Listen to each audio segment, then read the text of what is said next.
Hey everyone! So this is my robot Simon. I seem to have this tendency of naming the figures I make. I will say he's taller than my lens will let me, so here's just a full scope of him.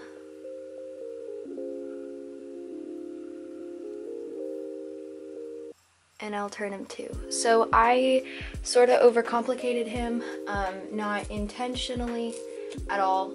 It just sort of happened.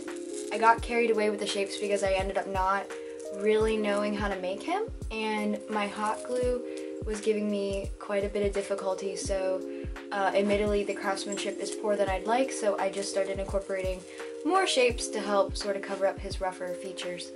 I did curved, so lots of circular and round shapes, and I also really incorporated that with like the contrast of the more rectangular and square for mass and plane. And the fun part I actually really enjoyed was making his cube base and then having him sit on the base with a semicircle, which I think is a really neat contrast of the planes and mass of this project.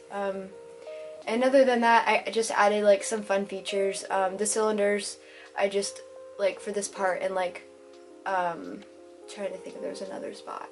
Oh,